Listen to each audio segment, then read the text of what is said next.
Gosh, it is so very difficult for Parliament, really, in the next few days, because we're not seeing normal parliamentary business. Of course, there's only been a handful of days since before the summer recess that Parliament has been able to sit, that business has been able to be done. And of course, it's not just what happens in the chamber of the House of Commons, the big set-piece events, Prime Minister's questions and the like that we all know so well, but it's also the bill committees and all of the backroom work that goes on in the Palace of Westminster to make governance and government function.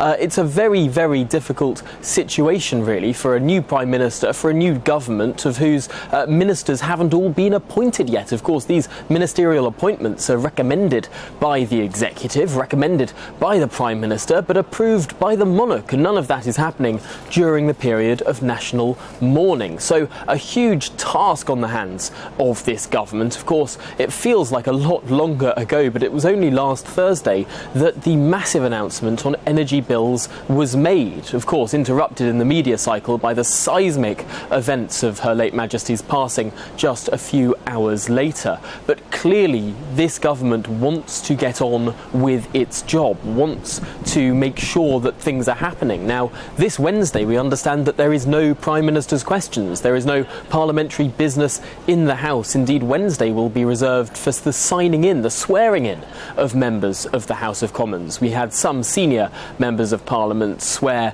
an oath of allegiance to the King at the weekend, and further, last weekend I should say, and further MPs will have the opportunity to swear or affirm their new oath to the King this coming Wednesday. But it does really shorten the days where Parliament can sit, because of course from this coming weekend, a week from now, party conference season starts. First with the Labour Party conference in Liverpool, and the following weekend the Conservative Party conference down in Birmingham starts as well. It looks like the recess will be curtailed after the Conservative Party conference, a week shorter than it was originally planned for. But yes, only a handful of days, really, Thursday and Friday this coming week, where business can be done.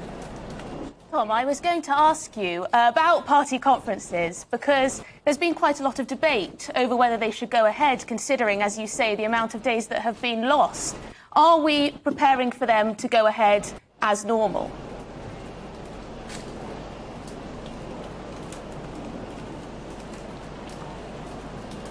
Well, yes, with one exception.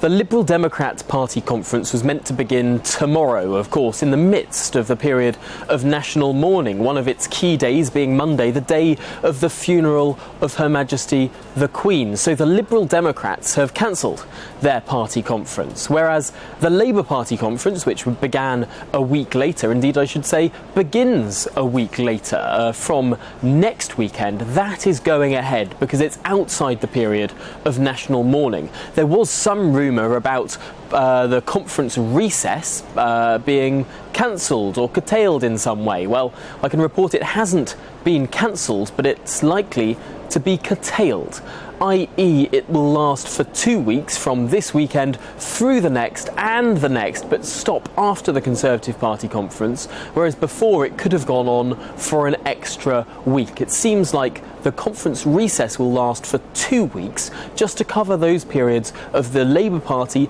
and then the Conservative Party conference. But these conferences will feel differently to how they felt in recent years. Of course, the long shadow of the reign of Queen Elizabeth II will be cast over these conferences, but also we are expecting this fiscal event, this mini budget to take place towards the end of next week, and that will really set the agenda for what people are talking about, how things will be paid for, which taxes will be cut, what kind of economy are we looking at for the years ahead. That will all be cast just a couple of days before the Labour Party take to their conference. Perhaps that will cast a long shadow over the Labour Party conference as well. It seems like politics is moving at such a rapid pace at this time, and yes, we will be seeing the most busy of periods periods for members of Parliament. Let's not forget, it was only last week that Boris Johnson was Prime Minister and Queen Elizabeth II was the monarch, and that changed so quickly. We had first a Prime Minister's questions, then a seismic, huge energy announcement capping the bills of people up and down